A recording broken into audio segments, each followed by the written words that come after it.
Here we are. Holiday special time. Holiday special. Did we remember what the name of this? What? A very special holiday. Heaping helping a holidays? That's it. Something like that. That's right. I was like, what are we talking about? And I remembered. Okay. Heaping helping of holidays is fun. That's fun. Yeah. So this week we're not looking at a particular year. Mm-mm. We're going to look at pop culture across the holidays because guess what? It is the holidays. Whether you like it or not. Whether you like it or not. They are here. They are here. And really our goal is just so if you have to travel, you have something fun to listen to. Yeah.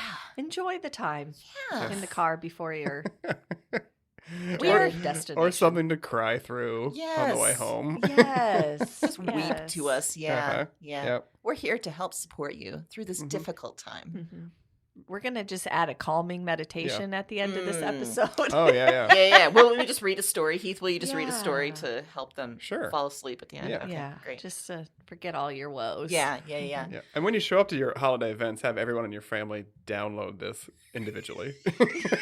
And then just sit there and listen to it on their You can all headphones. listen to it together. Yeah. But they should all download it individually so we get some numbers up. Yes. Yes. Ooh, so it's like playing in stereo as everyone plays it. I like it. Or, I mean, if you're a big fan of the show, another thing I might suggest is that everywhere you travel, you download the episodes.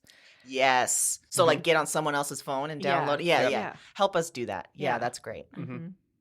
Really, the holidays are about us marketing ourselves. Obviously. Yes. Yeah. If you haven't thought of a gift for us yet, we are giving you ideas. Yeah, which you're running out of You're right time. on Right on that time. So really just re-listen to all the episodes. That's All the of gift them. for us. That's a great gift. Yeah. It's a wonderful gift. Memorize them. if you Oh, want. I like it. Yeah. Memorize some of Heath's lines. Start spreading them around. Let's make this happen. Yeah. Yes. Yeah. Please all quote that. us. Uh-huh. Say hi to us at a bar so we can accost you. Yeah. That's another great gift. Yeah. Whenever I listen back to the episodes, there's always at least 1 or 5 lines of Heath's that I then run through my head routinely. And one this last time was when I was talking about my books and you just in the background was like, BOA, motherfuckers. There's sometimes I don't catch them until I listen to the episode and I just die. So I was like, I need to use that in marketing somehow for my book. BOA, motherfuckers. If it's not too late, you can quote me on the jacket. I like it. I like it. Can you imagine picking up a book and it just says BOA, motherfuckers? Heath Smith. Best blurb ever. I like it. It's funny because I do that too. I remember things I've said before, but usually my reaction is more like wilting. Oh, no! Okay, Not on the podcast, just things like, things I said when I was 11. And it's just like, oh God, why did I do that? I see what you're saying. I do I that see. too. Yeah. Usually at night when I can't fall God. asleep Right, and I yes. replay the whole scene. Yeah. Uh-huh. Yeah. That's not good. Yeah, that puts us in the right headspace for this event here. Uh-huh. Speaking of, we still have unmitigated gall to talk about. Yeah. And this week we thought maybe some holiday related unmitigated gall. Holiday-related, I mean, last time you started kicking us off with, Christmas the gall lights. of lights. Yeah. I meant to take a video to show you guys too, Oh, just boy. of the disconnectedness within my own neighborhood, but Okay. truthfully I forgot. Okay, that's fine. We got it. We got it in here. Everyone has their own example in their heads. Yeah. You get it. Heath, do you want to start us off with some gall? I would. Okay. And my unmitigated gall this holiday season is living nativity scenes. Okay. Uh-huh. I haven't seen one of those in so long. Oof. We don't need them. We have No. plastic things that have lights inside them that we can use. This is not what Jesus wanted. It's not. Mariah definitely It's doesn't not want what it. Mariah wants. No. And I just don't understand. Like, do you not have anything better to do? Like, everybody involved, like the people that are dressed and just standing there, and the people that are, like, on the sidewalk staring at them. Like, this is just some sort of weird holiday staring contest. Yeah. It's socially unacceptable. Socially unacceptable. So I guess I've never. If it was February and I was staring at your mom, or not your mom, anybody's mom, people would be like, what's your problem? Also, if someone was out somewhere dressed as the Virgin Mary in a nativity, you would be like, we need to help this person. Right. Yeah. Also, somebody's like, you see Joseph and it's like, listen, I know you think you're Joseph, but you also run a hardware store and you do it poorly. And so maybe concentrate on that. Maybe Yeah, do that's a that. good call. Because, are there shifts? Like, do people, perform Mary and Joseph for 4 hours and then someone takes over in 4 hours? I would think so. I would think you'd have to. I mean, Are they 24-hour long? No, I think it's illegal to do it after midnight. Okay. There's an ordinance about having a baby out playing Jesus. Wait, the baby's alive too? I don't think the baby's usually alive. They probably have a prop baby. There's I've seen rules some against live that. babies. Have you really? Yeah, but that was when I was younger, probably before. It feels like now that would probably go viral real quick. Also, yeah, you think your baby's Jesus? Yeah. Pardon me. Down. Yeah. Pardon me, ma'am. Yeah. Thou shalt not have false prophets. Oh. Yeah. I'd like Dateline to do a roundup of all these babies that were Jesus in living nativity scenes, and where are they now? What are you doing now? The next was it, because that's some high expectation to live up to. Mm-hmm. Yeah. Are you still when did they start Jesus? doing drugs? Was it age 11 or was it, where are you I'm at? assuming it started that night, living nativity. I got to stay up and be a baby. Yeah. Yeah, give that baby some myth. Yeah. Mm-hmm. Get it wide-eyed and bushy-tailed for the crowds. Put some Jolt Cola in its bottle. Wake up, baby. Wake up, baby. But also you got to calm them down so they don't cry. So is it a combination? Is it like a Red Bull and vodka? Like you put some vodka to calm them down, but the Red Bull to keep them up. You need so the in right they're in that balance. weird, stage. Yeah. This is how Elvis died also, by the way. True.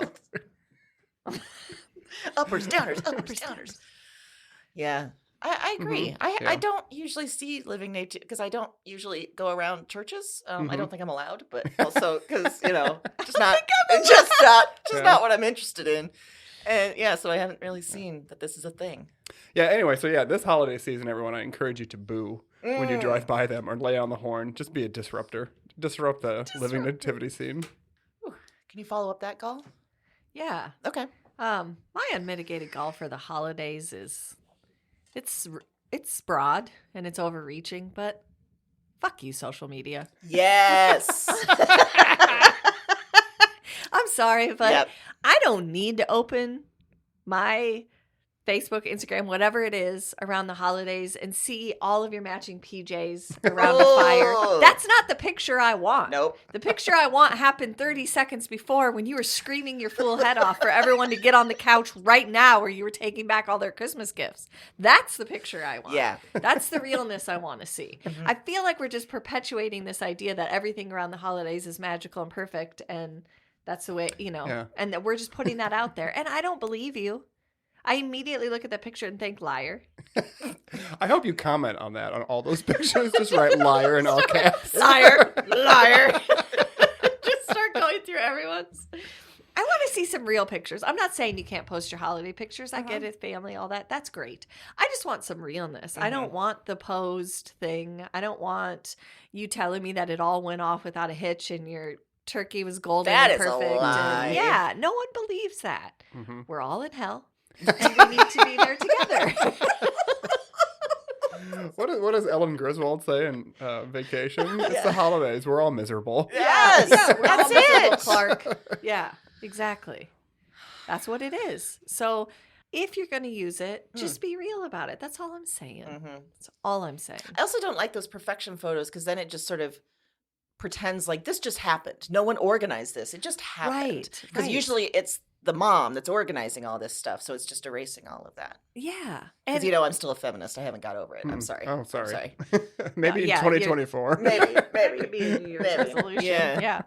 Yeah. No, agreed. Yeah, it's always, and you're fighting. I know you're fighting because I have various age children, and I know how each of them would react if I said, put on these pajamas and sit on the couch.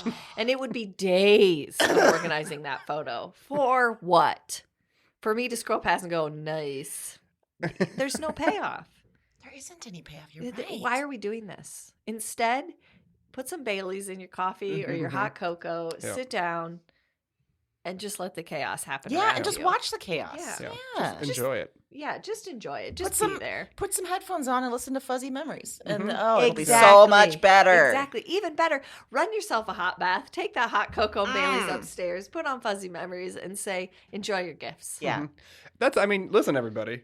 Just listen to us with earbuds in that your family can't see. Ooh. Enjoy us. They'll think you're enjoying them. They'll be like, wow. Yes. Aunt Peg's in a much better mood this year.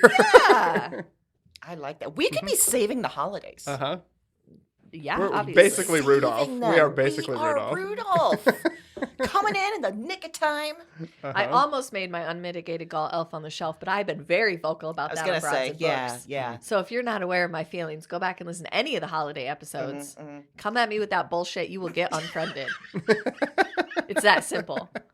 It's that simple. It's good to see that your hatred is not ebbed over time. That is, in fact, seemed to flowed. risen. Yeah. It's no, because I thought I had purged it, and this year there was a few that cropped up, and I was like, not today, Satan. Get off my feed. Over. Done. Get behind me, Satan.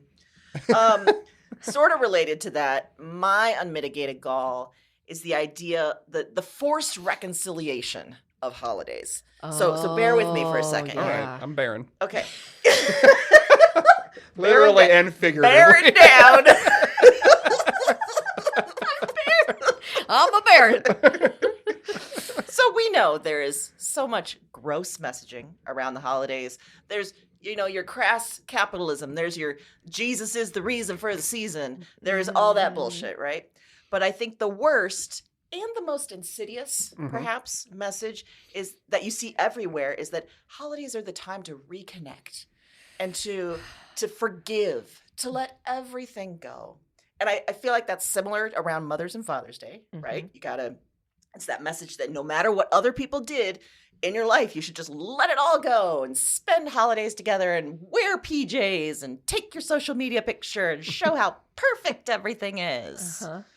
But for those of us with, let us say, complicated family relations, or even, no contact, there's some damn good reasons involved. Right. So you telling me that, just got to suck it up, it's the holidays. Everyone comes together on the holidays. No, Jan, they don't.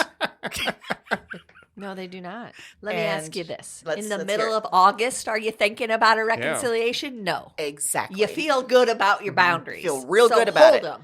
And what sucks then is that, those of us who have boundaries around this time start feeling that guilt. Feeling that guilt just creeping on in. And insidious. Then insidious guilt. And I say, quit your bullshit. It kind of sounded like Belle, and I liked it. Quit your bullshit. And just admit, like you said, we're all in hell, okay? We don't have to reconnect with people we don't want to reconnect with. No. Just because it's the holidays. No. And we shouldn't have to feel guilty about it. To be clear, this was not going to be a heaping helping of holiday fun. This is a heaping helping of holiday bullshit. Bullshit! So I say, if you're one of those people promoting those messages, stop it. Knock it off. Stop it. Knock it off right now. Quit that bullshit. Yeah. If Jan wants to be alone, leave her alone. Yes. Yeah, so that's my goal. That's funny. That it does bring up, I have a family member who would frequently leave like family gatherings. And there used to be this whole rhetoric around it when I was younger about how funny that was and like, haha, and he doesn't want to be around us. And now as an adult, and I look at that and I think, oh, I feel guilty for participating even as a 10-year-old. Yes. And what I realized was probably a high level of social anxiety. Yeah. Yes. Like he hung in for as long as he could. I mean, that's just what it was. It's such a good point. I have thought so many times, especially around this time of year, about behaviors that I saw as a kid and everyone's like, oh, look, that's so weird. Now I'm like, oh my God, that's me. That is totally me. Yeah. And I'm okay with that. Yeah. It's okay to be okay or not okay. Whatever. Yeah, It's okay. to hide in the It's all bathroom okay. and listen to fuzzy memories to stop your weeping. It's okay to run out to your car and peel out and say you'll be back in an hour and never come back. Never come back. Yeah. Yeah. It's all okay on holidays, everyone. It is. Yeah. It is.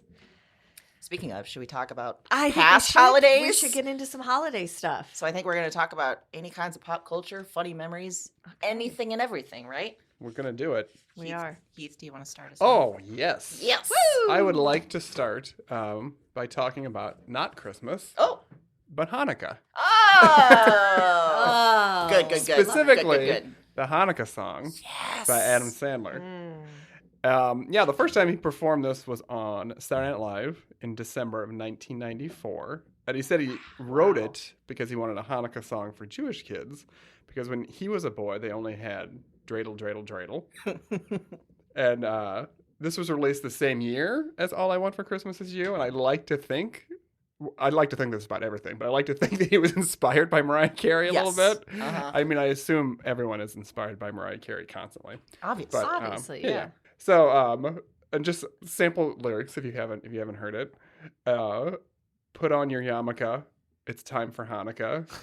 The owner of the Seattle Supersonicas celebrates Hanukkah. O.J. Simpson, not a Jew. But guess who is? Hall of Famer Rod Carew. We got Ann Landers and her sister, Dear Abby.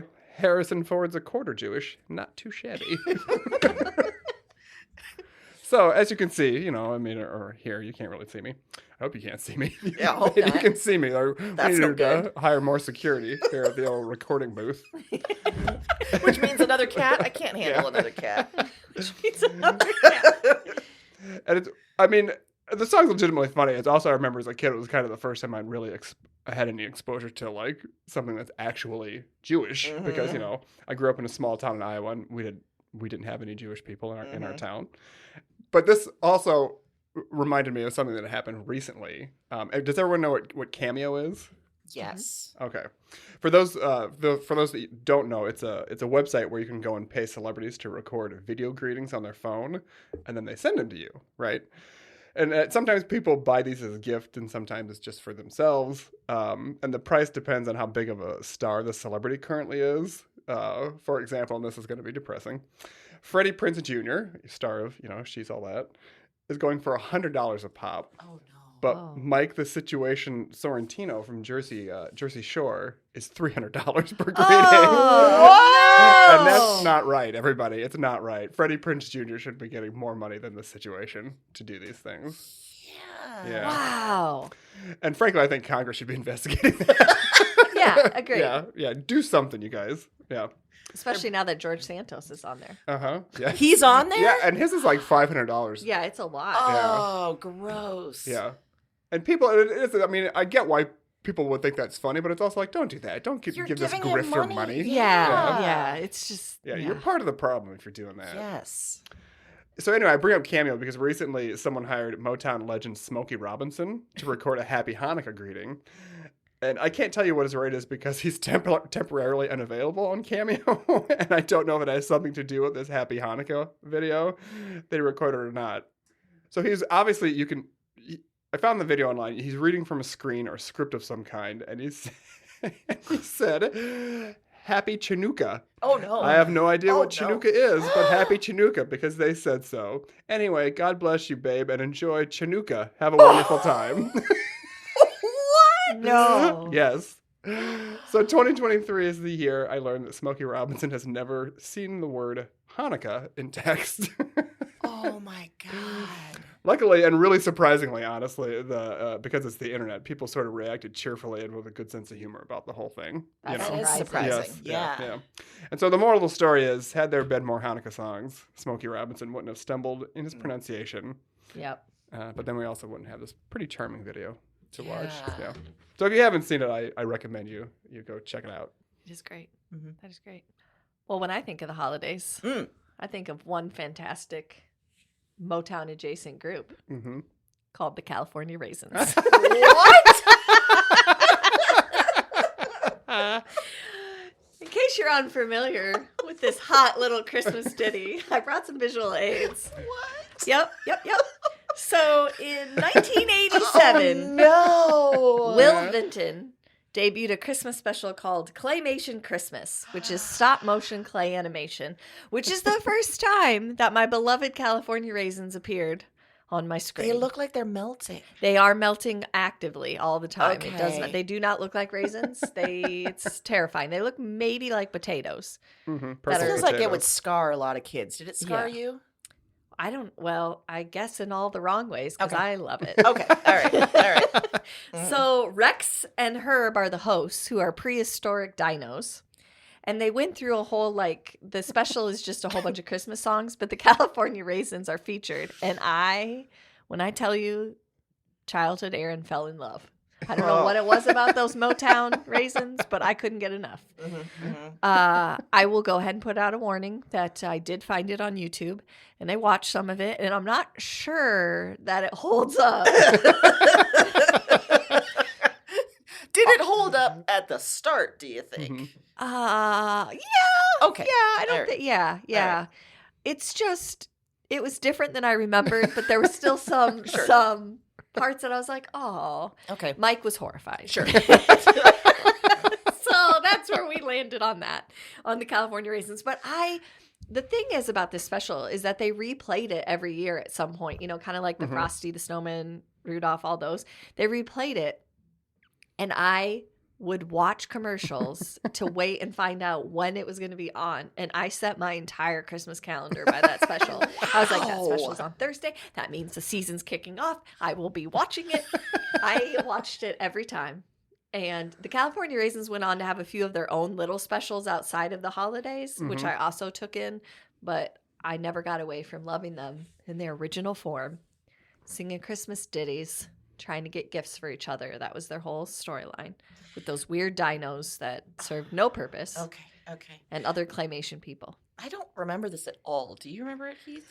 I remember the California Raisins very well. Yeah, I don't remember the special. I don't remember the special. I also believe the California Raisins were a toy at one point you could collect from Hardee's. It wasn't McDonald's. It was Hardee's. Yes. And I had a bunch of them. I did too. Mm-hmm. I loved them. I loved the guy with the red sunglasses.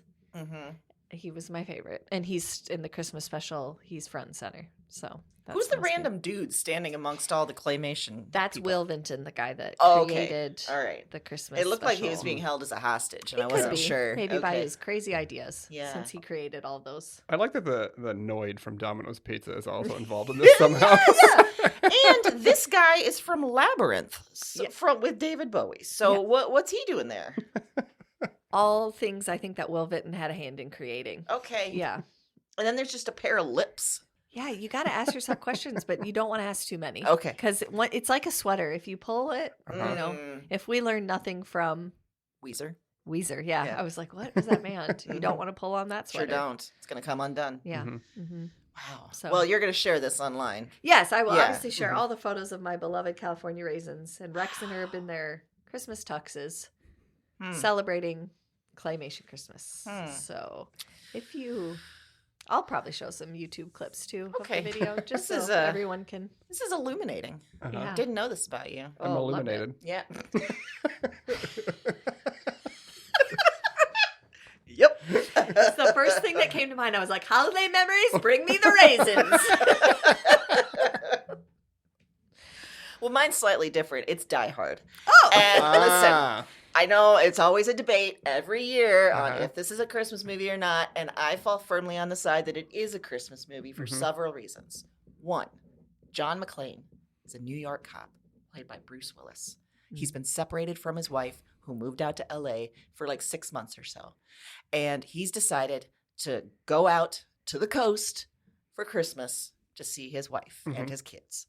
So he goes out there. He is picked up by Argyle, the limo driver, who then proceeds to play Christmas music, which is Christmas in Hollis by Run DMC, which is the Christmas song for me. I hear that, I'm like, this is Christmas, okay?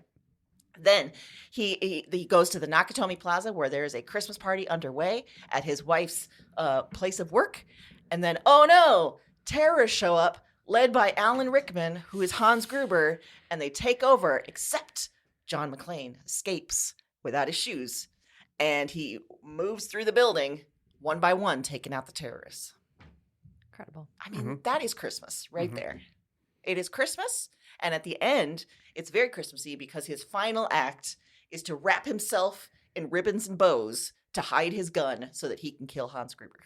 Oh, yeah. That's Christmas. That's Christmas. I won't even consider arguments against that being a I Christmas won't movie. either. Thank you. It is a Christmas movie. 1000%. And that there's a Christmas party that is the whole crux of this, where a bunch of people are doing cocaine and some people are, having sex in an office. It is a Christmas party. Like a normal Christmas party. Yes. But this takes place on Christmas Eve, correct? Yes.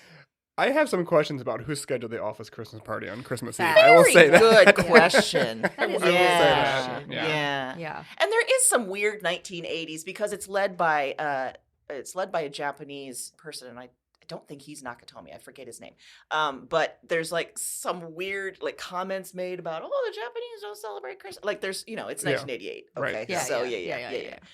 But yeah, bad timing. Bad timing. I also feel like that contributed to me as a kid.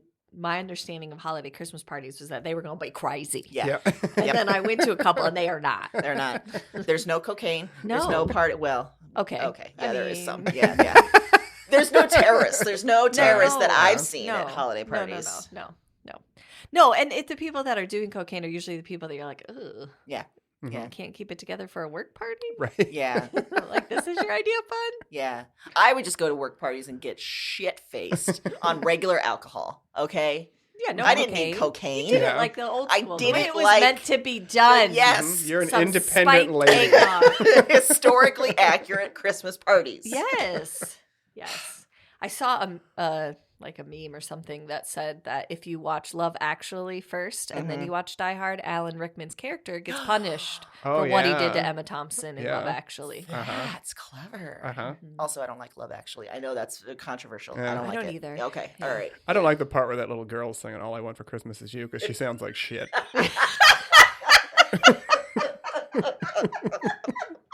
So we're all coming at it from different angles. Different reasons I don't like it. All right. I don't like that whole part with the cue cards and the whole thing. I don't like that part. That's No. not a good friend. I don't like it at all. Yeah. But I do like Die Hard. Yeah, and I also Die Hard 2 is also set at Christmas, which It I had is. forgotten about, and Yes. I kind of felt a little bit like for the sequel they could have couldn't it have Could've been done. like Easter? Yeah. Like I don't know, couldn't they have switched it up? Like a 4th of July. Right, Because then Die Hard 3 is like right in the middle of the summer, right? With like Samuel Jackson, and Jeremy Irons, How many Die Hards are there now? There's 5. Is there 5? There's 5? Yeah. Yeah, and it's like Die Hard, Die Harder, Die Hardest, Die Hard with a Vengeance. Die Hard with a Vengeance, And then Die Hard Another Liver... Day. No, are they really harder and hardest? No, the There's second harder. one's definitely harder. I'm not sure what the third one is. Okay. No, the third one is Die Hard with a Vengeance, Oh, okay. which is I like the basically Die Hardest. Hardest. Yeah, I like that one. One of the four, either 4th or 5 is like Live Free and Die Hard or Yes. something. Yeah. Which is also the name of the Fast and Furious number 8.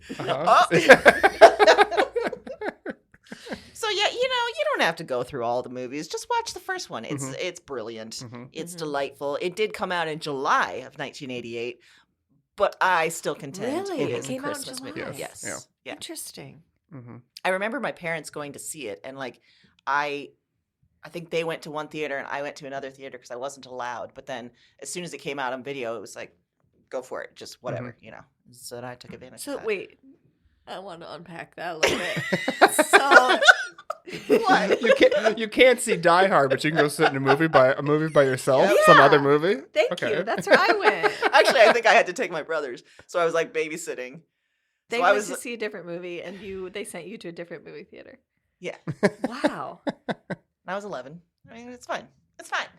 It's fine, Aaron. I survived. Remember, Amy survives childhood. Right. Yeah. Ding, ding, ding. Where's our noise? What? Okay. Well. I don't remember what that movie was, but it wasn't Die Hard. Goddamn right it wasn't. No. Yeah. Anyway, Keith, what you got for us? I have a story from my childhood that I would like to share. I love a story. And it's called Christmas Wood. Christmas Wood? Actually, W-O-O-D? Yes, actually, it's 2 stories. It's Okay. 2 stories that I Great. like to share. About how our old friend Wood can W-O-O-D. have a big impact on your Christmas holiday. Okay. Yes, it's not. I don't mean that like as a boner euphemism. Either, Okay. Everybody, I'm talking about actual wood from now dead tree. Okay. Okay. That's where it came from. Thank you So, for the clarification. Yes, Yeah. yes, Wow. yes. Because I. Yeah, it's not that kind of podcast. Okay. Well, sometimes it is. It is. Yeah. So when I was a kid, our family always spent Christmas Eve at my dad's side of the family and Christmas Day with my mom's side of the family. Mm-hmm. And so we all lived in the same town. And so after leaving my dad's family party on Christmas Eve, we'd stop at my other grandparents' house and ask to open a Christmas gift early, right? And so my grandpa knew we'd be stopping by, and he was always ready to resist kind of just enough to make us kind of, believe that we weren't really going to get something. But then he'd cave and he'd give us each a gift to open. So this was like a play that you reenacted Right. every year. Okay. Yeah. And so we opened the gifts, and they were blocks of wood. Like he was a carpenter, and he would wrap up blocks of wood, and he would know, we were going to come and ask, and those are the ones that he'd give to us. And I remember being disappointed, but my older brother was pissed. Like so he was ready to say goodbye forever. Like, and to him, this was like as bad as stealing money from blind orphans. Like he was fucking angry. My grandpa thought it was pretty funny, though. I imagine he did. Yes. So Grandpa fooled me once, and he fooled my older brother several times. So wait, your older brother opened several years in a Yes. row and thought it was not going to be wood. Yes. Okay. Oh. And he listens to this, and he's probably going to call me after he hears Okay. it. All right. Yeah. All right. I'm sure he would dispute my retelling of this Hey, story. we appreciate his childlike wonder Yeah. and want to keep opening. I get it. You think this is the year he did it right. It is the year. Yep. Yeah. And that's, I mean, maybe he was just such a positive person that he was just like, this is it. This is going to be the year. Yep. It's going to be, a box full of money. It's not going to be a block of wood. Just loose cash instead of wood. At what point, like when he picked it up, would you see the look cross your brother's face? Like, oh no. Not until I actually saw it. Oh, the my wood, God. Poor guy. Right. I mean, and in retrospect, it was probably an argument to hold him back a grade, but we didn't do it. Didn't do it. So, So shame on you guys. right. But, our educational system let them slip through the cracks. So come on, teachers. You're the real villain here, teachers. Yeah. As always. As always. The villains. So, in my other Christmas wood story is when I was in college, I shared a house with 4 roommates. So there's 5 of us that lived there all together, which was against the law, actually, because the limit was 4, but whatever. Really? Yeah, we were Rebels. breaking the law. Cedar Falls. Yeah. They're going to listen to this and come back at you. We're probably going to get limitations. retroactively fined. Yes. The house that we lived in, it had a furnace that used some kind of gas or oil, to run.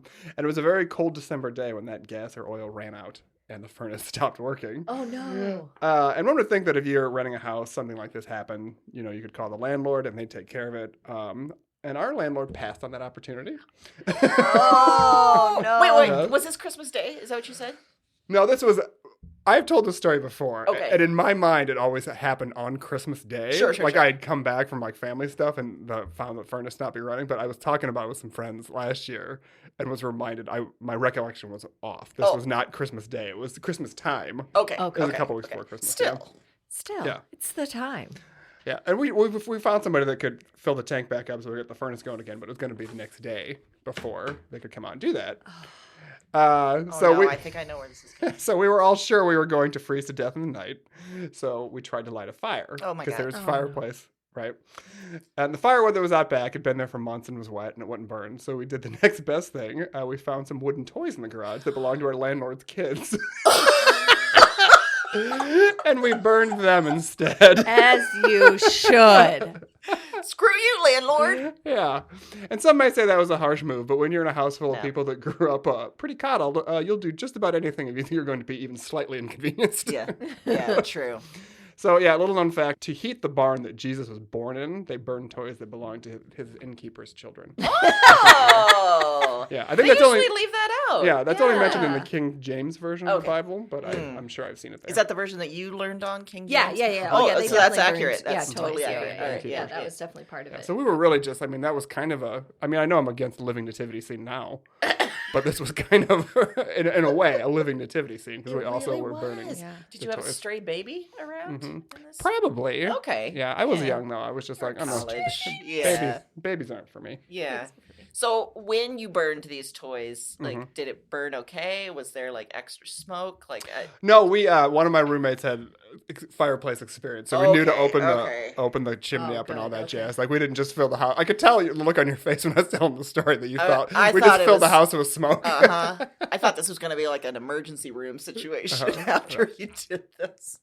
I did have a follow-up question to the Christmas wood story. Oh, yeah. Which is, did you ever open anything that wasn't a block of wood? Oh, yeah, we'd get actual gifts the next day. On Christmas Day, we'd get But every cool time gifts. on Christmas Eve is block of wood. Yeah. Was it the promise of I'll whittle you something, or? No, he probably could have. But yeah, no, it was just he thought it was funny. Yeah. I like that he did it every year for his own joy. Yeah. Mm-hmm. That's terrific. Well, my next Christmas memory is a very specific song from an album. Okay. Called The Muppets and John Denver, A Christmas Together. Wow. This was released in 1979, which is a couple years before I graced the earth. But I have such a vivid memory of this, and I'm not sure why. We had a copy of it, so I think it got played a lot at Christmas. But the one that stood out to me was the 12 Days of Christmas, which all of the Muppets have a part on. Uh-huh. And if you've ever heard it, Miss Piggy really drags out her 5 golden rings part. But the reason that this sticks with me now is for some reason I had thought of it a couple Christmases ago, and I had played it for Mason, and somehow 12 Days of Christmas just earwormed. And last year, every day in the month of December on the way to school, he would want to play the song. And he slowly learned all the parts, also imitating the Muppets. So by the end of the Christmas season, he could sing the 12 Days of Christmas with the Muppet voices all the way through. I mean, that's talent, first off. It was. And when I tell you that as a performance, it really had everything. Because about day, I don't know, 6, Mike and I were peeking into like, we can't do this. This is torture. Like, this is not good. Him trying to learn this in the car and messing it up and then singing it and then getting mad at himself. Like, he'd be getting out of the car, walking to school, being like, I forgot the French hits. And we're like, oh no, this is too much pressure. Yeah. Then it came back around to like, wow, he's really getting it. Look at his perseverance. And then it started to go around again to like, how many more days does he have at school? And then once he actually learned it, we're like, wow, that's a skill that you'll never use again. But I don't know. I mean, this could be Christmas for years to come, entertaining you guys, eventually his own family, if he has one. It could be a long time. Well, yeah, I mean, like at Christmas parties when people can't think of all 12 things, he can be there and be like, yeah. Ding, ding. In college, he can be, that guy. That's what I'm thinking. Yeah. Well, so this year we put it on when December hit on the way to school, and he said very coyly, I remember this. And then did not sing a stitch. But for me, it's an odd. I brought a visual aid for that too. Oh, good. So you can see the cover. It's I don't know why. There's something about hearing the Muppets sing Christmas songs that just tells me it's Christmas time. And so how did John Denver get with the Muppets? Like, I don't get with. What do you? What did you read? Well, apparently this was originally like a TV special. I read the fan fiction. Yeah. Okay. This was a TV special? It was a TV special that I think he wrote the music for, and then they used him, but then they released the album from it. So yeah, I remember seeing this when I was a kid. And in my research, there was an article about the photo shoot and how long the photo shoot took, and I kept thinking, but it's Muppets. What do you mean? Yeah, right. Like, all he had to do was pose. But it says Christmas to me for some reason, those Muppets. Oh, baby Kermie. Fozzie's holding baby Kermie. Oh, and Miss Piggy has some 80s hair. Look at that. Oh, yeah, for sure. Yeah. I remember when she got a perm in the Muppets Take Manhattan, and I loved it. I was thrilled. I loved that movie. Yeah, there's something about the Muppets that it's endearing somehow. It really so is. Liked it. And now as an adult, I think about all those adults working on that Christmas special with the Muppets, and I hope it was a good environment and it didn't ruin holidays for them. Sure hope so. Because it sure brought me a lot of joy. Yeah. And they probably filmed it in July, so they probably... Oh, they did. Yeah, they did say that they worked on the album in like July, the Christmas album. Yeah. Well, I'm sure that was probably the case for Mariah too, right? Like, I think recording it in. Yeah, all these Christmas albums that they record, like that famous people put out, like you read like they put up Christmas lights and stuff in the studio to try to get them in the spirit, because it's like the middle of summer when they're trying to do all this stuff, because by the time you produce everything and get everything ready to go out, like it's it takes a long time. But the original video for All I Want for Christmas Is You, she's outside, they're in the snow, and it's like, when did you film this? Like, did you film it a year in advance, like the previous winter? Oh, yeah. Or is it fake snow, or like, what is it? I mean, they're like sledding down a hill. Like, I don't even know how you could reproduce that if it wasn't. I'm like, did you go to like super northern Canada where it's like 4 feet of snow already, like in the beginning of September? Oh, good point. Yeah. That'd be so jarring too if you're like in LA and you're recording, the John Denver and Muppets special and you're Christmas, and then you walk outside and oh fuck, it's hot. Yeah. Yes. Yeah. I gotta get this Santa suit off immediately. Yes. It is sweaty. Yeah. Yeah. Although seeing someone walk down the street in a Santa suit in Los Angeles in August is probably there's weirder stuff going on in LA. There's a lot weirder stuff. Yeah. 1,000%. Yeah. My next one is some 1960s cartoons. Ooh. Which are Frosty the Snowman, which came out in 1969. And 69. Yeah. And the stop motion Rudolph the Red-Nosed Reindeer. Those two, whenever they played, because they would always play on like the network at some point, and wherever they played, those were like, that was Christmas to me. But it was like, I loved them, but yet they made me very sad. Yeah. Like Frosty the Snowman, when he's like, happy birthday. And then as it's going on, you realize, oh, Frosty's going to melt. Frosty's going to die. Yeah. And it's a very like, I think it's one of the first times of feeling like bittersweet or feeling, that feeling of like, oh God, but it's so beautiful. Same thing with Rudolph. Even though, it's not really heading towards tragedy, there was something very sad about it. And those other reindeers were mean to him. Yes, they were all dicks. Yeah. And also, wasn't there the abominable snowman in the Rudolph? And him, I always loved. I was like, this guy knows what's going on. This guy gets it. He lives alone. I love it. He comes out and scares these kids away. Yeah. And That's the thing that Jack's beat up at Thanksgiving. We have like an abominable snowman that's lighted by our back door, and he doesn't light up anymore. We'll just say that. And I imagine that they still show these somewhere, or that they're available, wherever. Yeah. I'm sure that they've kind of maybe got lost in more current, They do show them every year. They do? Still, okay. Yeah. There's something, they're definitely made in the 60s, both the animation quality and the stop motion and everything, but there's something just very, like, classic about it. That, and of course, the Grinch, the original, like, Grinch cartoon. All of those three things were Christmas for me, but every one of them would make me happy and then sad. Which felt like Christmas. Yeah. What I think is wild about Frosty the Snowman is I think he transports a child over state lines and doesn't get arrested for him, which I don't think you can do, even in the 60s. He's like Pied Pipering all these kids along, like down the street. And But what's funny about the Grinch, and I think about this every year, is that the whole point of the Grinch is that it's like Christmas shouldn't be materialistic, right? Yeah. But if I'm sure you've all been to Universal Studios Hollywood. Have not, but I can imagine it. But like they have a whole part of the set there. It's a whole thing. Like every year they decorate the place for Christmas, and it's all about the Grinch. And it's this big over-the-top spectacle that they do. And it's to get people to come and to spend money, and it's so ironic that the point of the story is to not be materialistic, but then you got to get your Grinch gear, right? But it's made so much money. It's made so much money. Like that, the Jim Carrey version of the movie. It was sort of, it's a sweet movie and it's nice, but at the same time, it's like you guys made this to make money. Yes. Well, that's very much so. I mean, not to jump in, but that's my third thing, the Grinch movie, because it's my favorite holiday movie. The one with Jim Carrey. I know that's weird. I get it. But for some reason, him playing the Grinch just worked for me. I love that Grinch baby. Can't get enough of it. That's hilarious. I hated that version. I hated it so much. See, I even brought a picture of the Grinch baby. Okay. So good. Okay. The Grinch.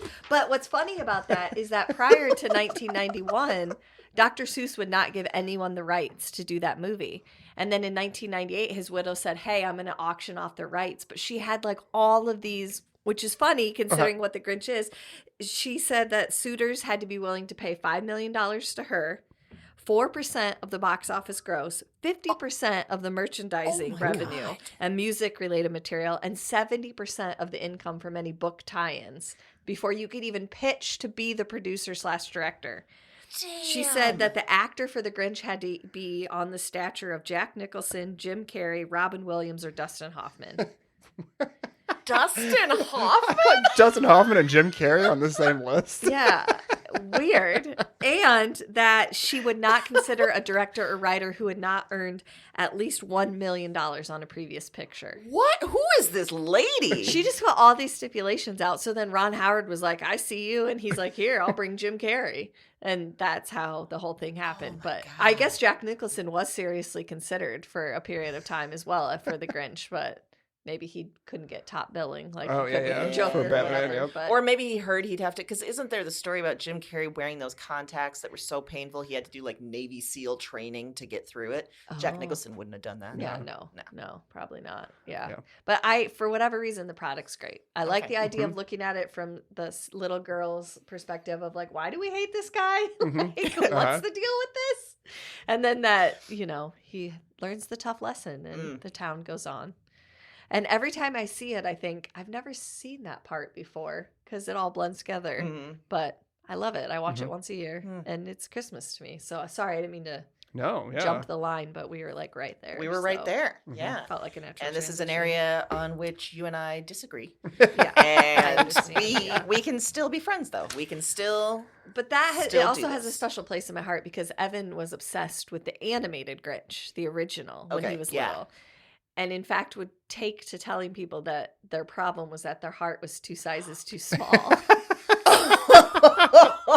Like one time Mike was complaining about a client and while we're eating dinner and Evan didn't miss a beat and said, well, maybe your problem is that your heart is 2 sizes too small. That's a sobering thing to hear from a child, I would imagine. Yeah. It's also when we decided to start letting him watch it like once a month. Yeah.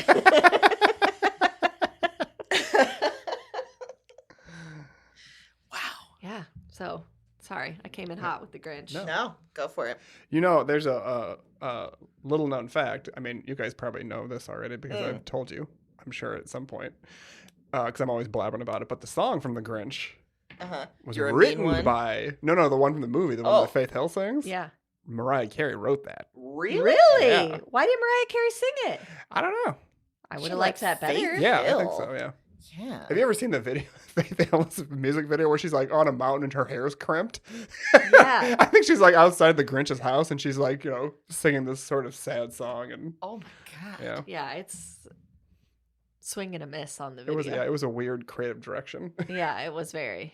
I think my favorite. Oh, I was going to say what my favorite Christmas song is, but that was a bad move because I think I'll end my friendship with Heath if I You say can just- anything other than my second favorite. There you go. You Christmas can say a song. Christmas song I also like And is. also like.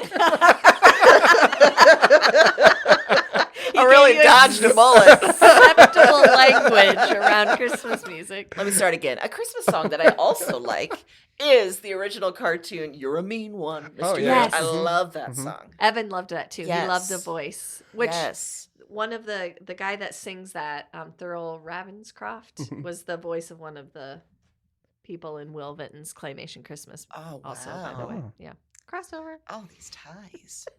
I had I was listening to the satellite radio in the car the other day and they had this song came on.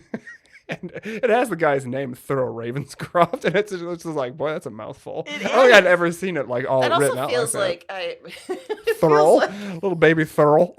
I also think he has like a really strong mustache. Oh, if I remember. It also Yeah. feels like a name from What We Do in the Shadows. Like a Oh, yeah. vampire, old school vampire name. Thurl. What are we looking at? Whoa, that's a Oh, little nice. Salvador Dali looking. Yeah, fella. it's an intense. We'll be sure to post his picture so you can take Mm-hmm. in all that is Mhm. Thurl Ravenscroft. All right, Heath, you ready? I'm ready. All right, let's do it.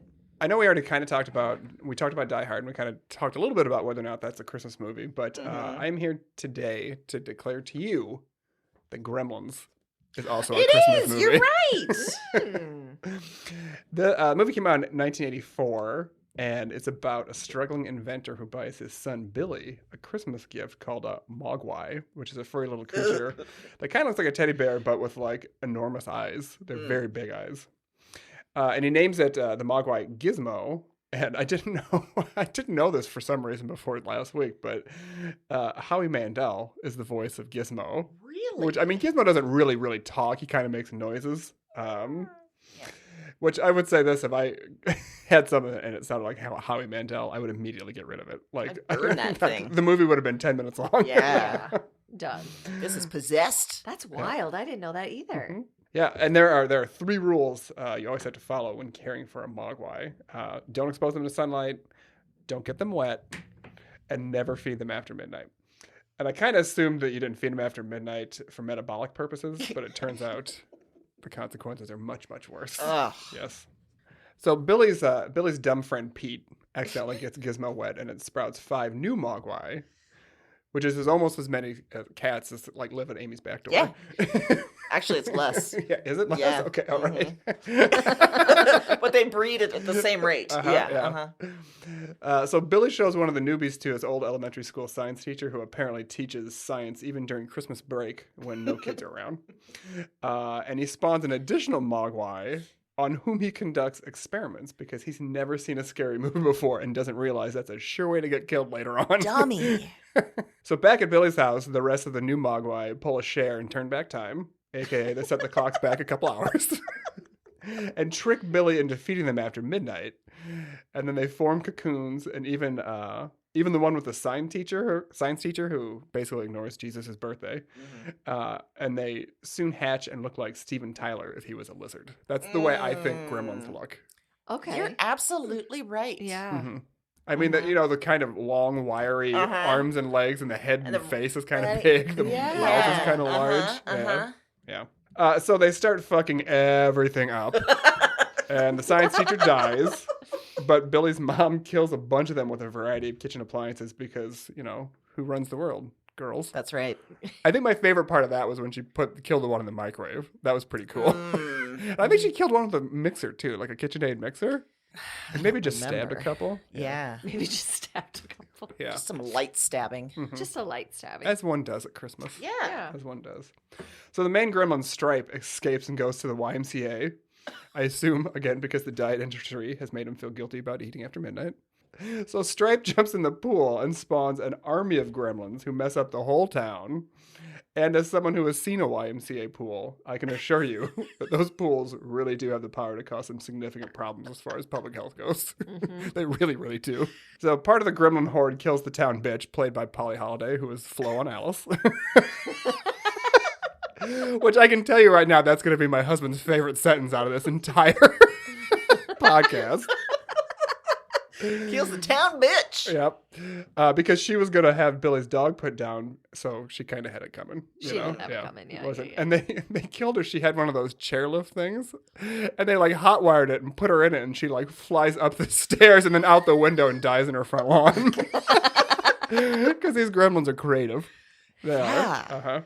So yeah, I mean, eventually, to cut to the end, the sun comes up and all the gremlins die, and Christmas is saved. Well, that was easy. Yeah. Mm-hmm. Just the sun comes up. Yeah. But an interesting little factoid about the movie Gremlins is it was rated PG when it came out, and people kind of complained. They were like, this is pretty violent for a PG movie. And so between this and Indiana Jones and the Temple of Doom, which came out the same year, they came up with PG-13 rating. Because both of those makes a lot of sense, because I remember seeing both of those too early and thinking, and just, especially Temple of Doom, that one freaked me out. I remember seeing Gremlins at daycare. Whoa! It was young. I feel like whoever at daycare was one of the parents was shitty to that person. They were just like, oh, how about I give your kids some nightmares and you can deal with that. And this was like a daycare, like a center. It wasn't even someone's home. They made a movie day and we're like, yeah, we're going to show all these kids Gremlins. It was obviously at the end of the day because I do remember getting picked up and it wasn't quite over. And I was like, what happens? They're just running amok. I have no idea. Terrifying. The 80s were great. You're right. They hated us. They were like, go home on Christmas break with this memory of the Gremlins. Good luck sleeping. Fuck you, kids. Somebody they were just like, oh, Howie Mandel's in it? How bad could it be? Yeah, that's probably what happened. Bad. And they saw the cute little gizmo, and they're like, oh, this is perfect for be kids. Perfect. And then they probably turned it on, and they just went and took a nap, and they didn't realize. They were like, oh my God, I had no idea. Yeah. I wonder when they came back in the room if you guys were just like... It was also, a Catholic daycare center. Feels like that person probably got fired. I don't know. Seems like the Catholic establishment has some fun rules about who can stay and who can't. Well, that's true. Yeah. I was assuming it was a lady, and we don't like them. That's true. We don't like them. Yeah. So, did you already do your third one? Because I jumped in on Jim Carrey. Well, then I will do my third one, which is a little Christmas album called Once Upon a Christmas by Dolly Parton and Kenny Rogers. Oh, yes. Yeah. This was also Christmas music for us. This came on, or we put this on. I think my parents had either the cassette or the 8-track for this. And we listened to it all the time. I remember there were videos with Dolly Parton and Kenny Rogers, just out in the snow, probably in July. And, like sort of flirting with each other and not flirting and whatever. It was a weird dynamic. I thought they were like married when I was a kid. I didn't like singing Islands in the Stream to each other. Like I didn't understand the concept that they're performing a song and they're not actually married. Yes. Yeah. And I think they'd done many duets before they did Islands in the Stream, like you said. I think they did another Christmas album, too. But I was looking up on Spotify to remind myself if this was the right one. And I think this album cover is the one I remember. Yeah. I remember that one, yeah. Yeah. Solid. And I'm looking at the track list right now to see if I remember any words from it. Also, this album was only a half hour long. What? That is amazing. 32 minutes, 6 seconds. How many songs are on it? 1, 2, 3, 4, 5, 6, 7, 8, 9. This is like a Ramones album. They're just burning through. Each song is 2 minutes. I like that for them. Some of the songs include, covers like White Christmas. There's a Christmas to Remember. Hard Candy Christmas. Oh yeah. I've seen a video of her singing that, but I think she's on like a cruise ship, but like inside. Like you can't tell it's a ship, but it looks like the inside of what a cruise ship in the 80s would look like. I would imagine. Yeah.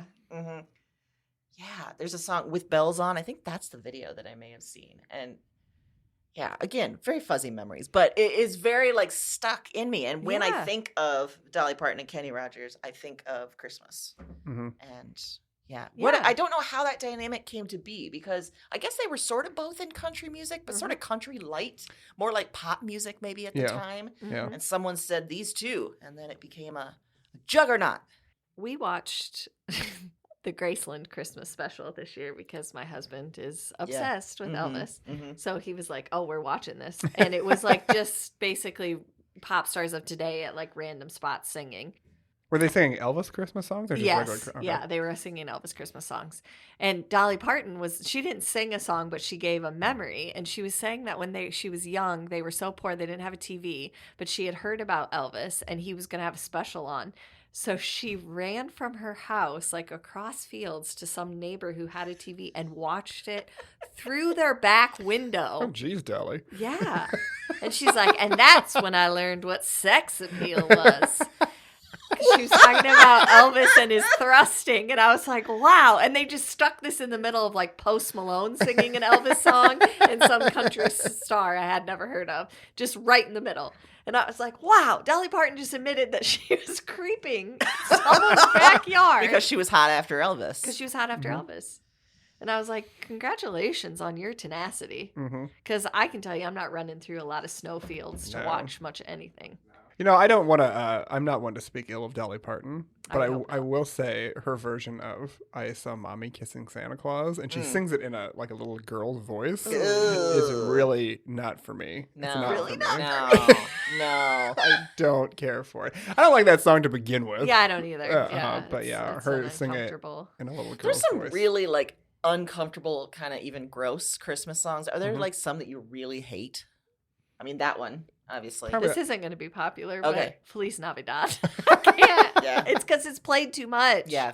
It's always on. Well, part of it is, too, is there's not much to that song. No. It's just, they sing Feliz Navidad. Just over and over, and it sticks in your head. Yeah. Baby, It's Cold Outside would be another one that's kind of... That's got some problematic stuff in it. Yep. A little bit rapey. Very rapey. Yeah. I don't love Santa Baby. I don't. Yeah. It has some connotations, too. Yeah. I like Eartha Kitt, but it always feels like it has to be sung in that kind of... Like your book, How to Pick Up Men, would suggest singing it. Yeah. Yeah, I got a lovely gift in our recent Friendsgiving, and maybe we should take a picture of it and put it on social media. Yes, we should. It's called How to Pick Up Men. It's from 1972, and it's a woman surrounded by a bunch of dudes on the cover with some really dated advice, you might say. Do you mean dated, or do you mean tried and tested and tried and true? Tried and true. Yeah. Oh, I didn't see this. There's some pickup lines. Do you want to hear a couple pickup lines? I do want to hear some pickup lines, yes. 50 great opening lines. Okay. You have strong hands. Oh, my. Wait. This is one to a guy lighting a cigarette. Do you believe all those terrible things they say about cigarettes?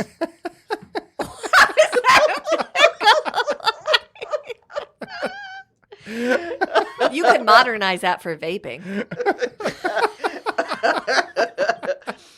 Oh, here's one. So you're supposed to use this on the elevator or in the lobby of an office building. Okay. Because men love looking at legs. The question is my hem straight? I'm going to an important meeting and I will look just right. Jeez Louise. Also, Gail, the author or the owner of this book, she underlined the terrible things about cigarettes line. Here's another one she underlined. Did you just drop a quarter? Also, of course he hasn't. You've just pulled it out of your pocket. That was in parentheses. No. No. Okay, maybe one more. Are you a demi? Oh, no. Okay, another one that Gail underlined is, how do you spell prerogative? P-E-R or P-R-E? It's your prerogative. What? Fuck off, Gail. God damn it, Gail. Who says? Can you imagine that? I wouldn't know that someone was picking me up if they were like, "How do you spell prerogative?" Yeah. P-E-R, I'd be like, "I don't what." Yeah, ask Bobby Brown. Wait, one more. This is supposedly to an intellectual type. Do you agree with Wittgenstein that what can... Wait, what? Do you agree with Wittgenstein that what cannot be put into words must be consigned to silence? Oh my God, I need to read this more. I haven't. I want to know. I want to play out scenarios in which someone says that and what happens next. Yeah. In a funny coincidence, Wittgenstein is my safe word.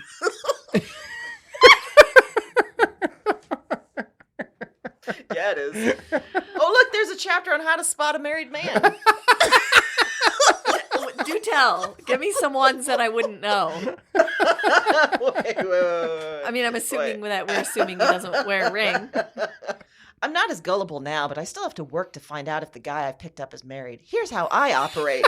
She sounds like she's kidnapping him. Wait, here's how I operate. I ask. Oh, wait, right. wait. No, the next one is find out where he lives and call his house.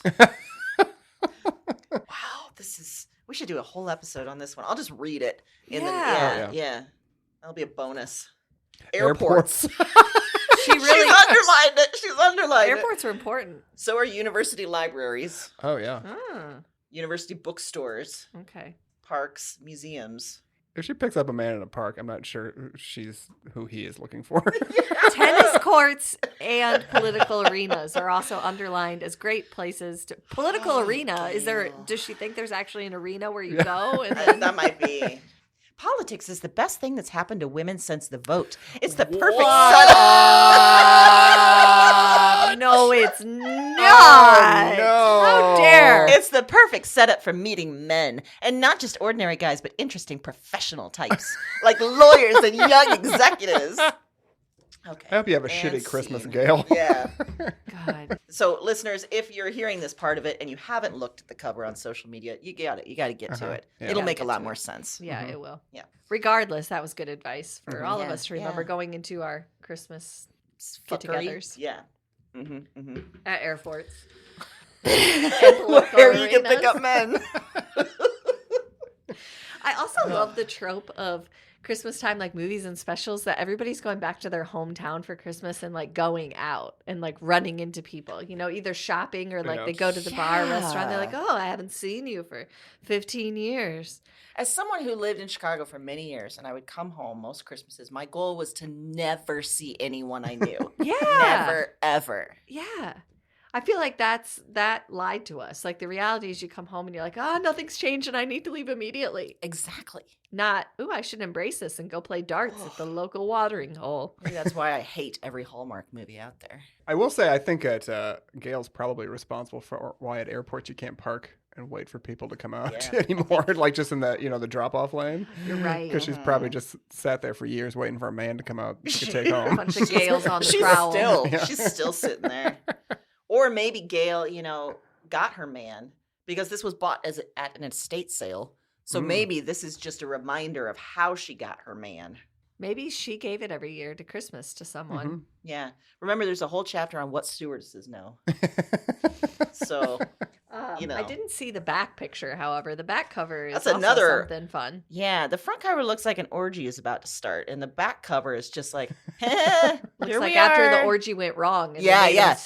None pose. of them will look at each other. The photographer said, now do a serious one. Yeah. Also, is that lady's arms? Because they look excessively long, touching really that guy long. in front. They do. Don't they look Those crazy? Oh, wow. She's the Grinch. She's got Grinch arms. Look at those hands. I don't like it. Oh my gosh. This is the problem. We didn't cover in the first chapter that I have excessivly long arms that I can literally tie my shoes without bending over. That's why I'm having trouble. Yeah. What do you think? Are we done with our heaping and I helping think of so. holiday Heaping helping. I think fun? they've been heaped and helped. They should have a decent holiday. Have the holiday that you can have Yeah. under circumstances. Make the most of it. Yeah. Remember to put this on and disappear from the crowd for a while. Just remember, Uh-huh. we're all in hell. Yep. Always you can blame COVID. Just do what you want to do. Just Yeah. blame COVID. Yeah, good call. That's good advice, actually. And worship Mariah, and you shall be saved. Uh-huh. Yeah. She shall set you free. I Till feel next good time. ending on that. That's yes.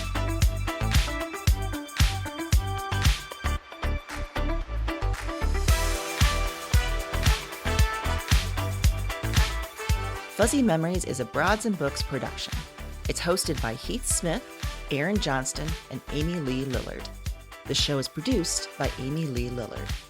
Follow us at Fuzzy Memories Pod on Instagram for clips and highlights. And follow us at Broads and Books Productions for updates on new shows coming your way. See you next time.